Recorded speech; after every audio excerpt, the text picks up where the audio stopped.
ان لوگوں پر یہ ثابت کرے کہ آپ بہت بڑے مسلمان ہیں، بڑے پکے دیدار ہیں، آپ کو نماز بہت اچھی آتی ہے۔ نتیجے کے طور پر ہم نے یہ طے کیا، میں نے یہ طے کیا کہ نماز رہے یا نہ رہے برتری ثابت ہو جائے، ہم ان کے اوپر اپنے کو یہ ثابت کر لے جائیں کہ بہت بڑی تیاری ہے۔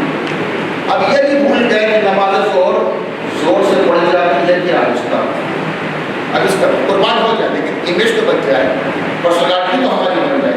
یہ ہر کام ہم کرتے ہیں صبح شام تک، ہم اپنی پرسنالٹی بچانے کے لیے دین کو داؤ پہ لگا دیتے ہیں، قربان کر کے دین کو پاؤں اپنا دین پر رکھ کے آگے نکل جاتے ہیں تاکہ دین قربان ہو تو ہو جائے، لیکن پرسنالٹی قربان نہیں ہونا چاہیے، وہ مینٹین رہنا چاہیے۔ صبح شام تک ہم کیا کرتے ہیں انسان، یہ باتیں ہیں یا نہیں ہوتی ہے، اس انداز سے اپنے سماج میں دیا کرتے ہیں۔ اس کو زیادہ لوگ تک میں لے جاؤں گا، تو میں نے دیکھا کہ جو میں نے کہا اظہار برتری کرنا، تو میں نے نماز آہستہ پڑھنی چاہیے تھی، وہ میں نے اچھا ظہر کی نماز میں کیسے پتہ چلا کہ میرا شین کیسے ہے، میں قاف کیسے ادا کرتا ہوں، میری عین کیسے ہے، میری تلاوت کیسے ہے، میری تجوید کیسے ہے، میں کیسے سبحان ربی الاعلیٰ کیسے کہتا ہوں، عظیم کیسا کرتا، پتہ تو نہیں چلے گا، اس لیے سب آہستہ والی۔ تو ہم نے اس نماز کو زور سے پڑھنا شروع کیا، بہت توجہ میرے ساتھ دوستان رہیے گا، شاید میرے بچوں تک کوئی بات یاد رہ جائے۔ میں نے زور سے نماز پڑھنی شروع کی، اپنی تمام ہنگامے کے ساتھ جو لوگ بیٹھے تو ان کے کان بجنے لگے، اتنی زور سے میں نے نماز پڑھنی شروع کر دی، شیر قاف ہے قیامت ایک مصیبت، اپنے تمام ہنگامے کے ساتھ ہوتے ہوتے نماز ایک مرتبہ تمام ہوئی۔ جب نماز ساتھ نہیں دوستان کے سوال پڑھتے ہیں،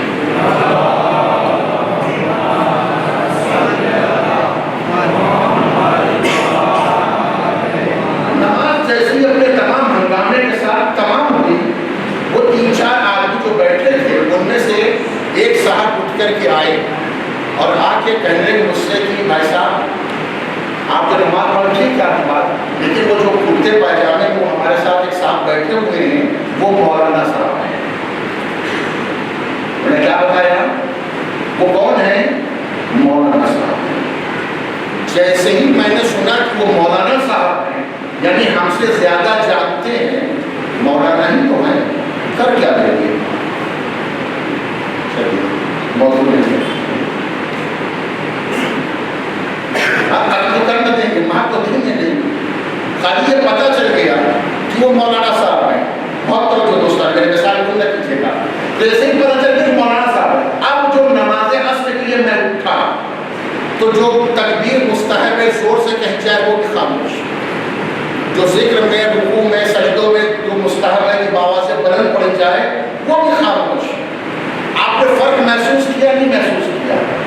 کیا ہوا کہ جب تک ہمیں یہ نہیں معلوم تھا کہ کوئی ہم سے بڑا پڑھا لکھا ہمارے عمل کو دیکھ رہا ہے تو ہمارا عمل آزاد تھا، جو چاہے کر رہے تھے، لیکن جیسے ہی اس بات کا عقیدہ اور ایمان پیدا ہو گیا، وہی لفظ استعمال کرو، جیسے اس بات کا عقیدہ اور ایمان پیدا ہو گیا کہ کوئی پڑھا لکھا ہمارے کام کو دیکھ رہا ہے، جو خرابی عمل تھی وہ خوبی عمل میں تبدیل ہو گئی۔ یہ بات پہنچی یا نہیں پہنچی؟ بات مکمل ہے، یعنی اس کا مطلب کیا ہوا کہ جب انسان کو اس بات کا یقین پیدا ہو جاتا ہے کہ کوئی دیکھ رہا ہے تو انسان پھر غلط کام نہیں کرتا۔ اب لفظ کہہ دوں، اگر ایک عالم دین کے وجود کا خیال خرابی عمل کو، عمل کی برائی کو اچھائی میں تبدیل کر سکتی ہے، تو اگر خدا کا عقیدہ اور ایمان ہمارے دل میں رہے تو کیا گناہ کرنے کی جرأت کریں گے؟ ہمت کریں گے؟ عزیز و دعوت دن برات ہم کہتے ہیں اللہ کو حاصل، نہ اللہ کو حاصل مانتے ہیں نہ اللہ کو نازل مانتے ہیں۔ اگر حاصل و نازل مانتے ہوتے تو کبھی گناہ نہ کرتے، اتنے بڑے گناہ دن رات کرتے ہیں اور پھر سیدھا کام کیا کرنا ہے، بعد میں کھڑا ہو جاتا ہے، ٹھیک ہے، اس کے رحمت سے ہم مایوس نہیں ہوتے۔ مگر یہ ہوتا ہے، یہ کیوں ہو جاتا ہے؟ اس لیے کہ ہم پہچانتے نہیں ہیں، ہمارا عقیدہ ماننے کو سب کچھ ہے مگر دل کی گہرائیوں میں اس حد تک نہیں اترا۔ بچوں کو واقعہ پڑھا نہیں پڑھا، وہ جو استاد دے دیا تھا چڑیا ذبح کرنے کتابوں میں لکھا ہے کہ استاد در کلاس میں بچوں کو، ایک بچے کو بہت دوست رکھتا تھا، بہت چاہتا تھا، لوگ اسے حسد کہنے کہ آپ ایک بچے کو چاہتے ہیں باقی کے ساتھ برابر سلوک نہیں کرتے، تو اس نے کہا کوئی بات نہیں ہے کہ اس نے 4-5-10 چڑیاں منگوائی کو رہیا جو بھی آپ کہیں انہیں سب کو دیا کہ جاؤ جا کر کے اس کو جا کے ذبح کر کے لے کر کے آؤ، لیکن خیال رہے ایسی جگہ ذبح کرنا جہاں کوئی دیکھے نہیں۔ سارے بچے گئے سب ذبح کر کے لے گئے، جس کو استاد سب زیادہ چاہتا تھا وہ زندہ پکڑ کے بھی لے کر کے آیا۔ جیسے ہی وہ آیا تو سب بچے ہنسنے لگے، اچھا آپ اسی کو بہت چاہتے تھے، آخر اس کو کیوں اتنا چاہتے ہیں کہ زندہ لے کر کے آیا؟ اس نے کہا تم کو پہلے پوچھے تو معاملہ کیا ہے؟ اس بچوں کو آگے بلایا، کہا بیٹا بتاؤ کہ زندہ کیوں لے کر کے آئے؟ کہا مسئلہ یہ کہ میں جہاں گیا وہاں ایک دیکھنے والا موجود تھا۔ میری بات پہنچ رہی کہ پہنچ رہی؟ یہ واٹس ایپ کے اوپر، یہ سوشل میڈیا کے اوپر، یہ رات کی تنہائیوں میں، یہ بستروں پر، یہ اکیلے کمرے کے اندر، یہ لحاف کے اندر، یہ بلینکٹ اوڑھ کر کے جو دنیا میں 1000 گناہ ڈیلی ہم انجام دیتے ہیں، یہ کاہے کا نتیجہ ہے؟ یہ اس بات کا نتیجہ ہے کہ ہم خدا کو مانتے تو ضرور ہیں مگر خدا ہمارے اندر اترا نہیں ہے۔ لفظ بدل دوں، یعنی اللہ کو نہ ہم حاضر مانتے ہیں نہ ناظر مانتے ہیں۔ ہوتا ہے چیزا کا مطلب ایک جگہ محسوس کر، بس بات مکمل کر دوں، 1 منٹ اور بس ہو گیا، میں 1 منٹ اور جاتے تھے اس لیے خلاف ہوا سے لیٹ ہوا۔ ایک جگہ مسجد کے اندر چوری ہوا کرتی تھی، رسمی حضرات سمجھدار تھے، انہوں نے ایک دن لکھ دیا، ایک بورڈ لگا دیا، خدا کے واسطے مسجد سے چوری نہ کرو، اللہ دیکھ رہا ہے۔ پھر چوری ہونے لگی، اس نے کہا معاملہ ٹھیک نہیں ہے۔ کچھ دیر بعد ایک بورڈ لگا دیا، مسجد میں CCTV کیمرہ لگ گیا ہے۔ میری بات پہنچ گئی، ساری چوری بند ہو گئی۔ کیوں بند ہو گئی؟ اس لیے کہ ہم یہ جان رہے ہیں کہ اب وہ دیکھ رہا ہے۔ میری بات پہنچ گئی، میں بار بار کیوں ریپیٹ کر رہا ہوں؟ پہلے ہم دل کی گہرائیوں خدا کو اتار تو سکیں، دعوے کو دن بھر کیا کرتے ہیں۔ تو جیسے ہی CCTV کیمرہ، ارے عزیزان جس سگنل کے اوپر یہ معلوم ہے ہمیں کہ CCTV کیمرہ لگا ہوا ہے، ہم اس کو نہیں توڑتے، اور جس پر یہ معلوم ہے کہ سگنل نہیں لگا، کیمرہ نہیں لگا ہوا ہے، اس کو فوراً توڑ دیتے ہیں۔ کیوں؟ اس لیے کہ ہم یہ جان رہے ہیں کوئی ہمارے کام کو دیکھ رہا ہے۔ عزیزوں، صبح سے لے کر شام تک اگر اپنی زندگی کے اندر ہم کسی دیکھنے والی مشین کا اگر اعتبار پیدا کر لیتے ہیں تو جرم کرنے سے بچنے لگتے ہیں۔ تو اگر خدائے قدیر کا، خدائے سمیع کا، خدائے بصیر کا اگر عقیدہ پیدا کر لیں تو پھر ہم میں کسی میں جرت نہیں ہے کہ ہم گناہ کر سکیں۔ اور آخر جملہ کہ ایمان کی 4 اس میں ذکر کر دی، ایک ٹیمپریری ایمان ہوتا ہے، ایک زبانی ایمان ہوتا ہے، ایک تقلید کا ایمان ہوتا ہے، ایک ایمان بے عمل ہوتا ہے۔ حقیقت میں ایمان وہی ہے کہ جو دائمی ہو، دل کی گہرائیوں میں اترا ہوا ہو، تحقیق کی بنیاد کے اوپر ہو اور عمل اس کی گواہی دے۔ جو انسان ایمان کے اس مرحلے کو فائز ہو جاتا ہے وہی کامیاب اور کامران ہوا کرتا ہے۔ والسلام علیکم ورحمۃ اللہ وبرکاتہ۔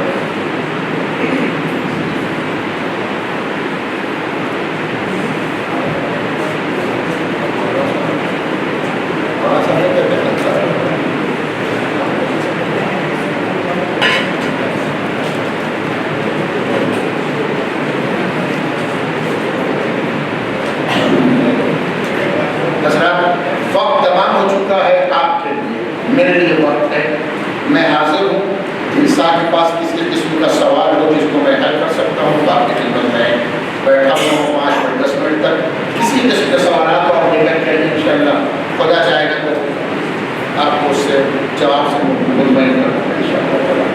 بہرحال یہ پرچیاں ہیں جو بہت کم ہیں مگر اس کے درمیان ایک کا انتخاب ہوا ہے کہ جو حضرات پہلے تشریف لے کر کے آئے تھے اگر دیکھیں گے وہ برادر ہے کون سا جلالی مہدی حسن،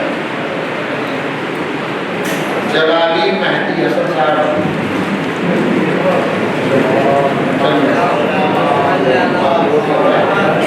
حضرات پہلے جو آئے وہ پہلے پار کر مل سکتا ہے، 4 سب کے لیے انشاءاللہ کوشش کیجیے تاکہ مجھ کو بیان کرنے بھی آسانی رہے اور پھر آپ کو بھی پورا بیان سننے میں آسانی رہے۔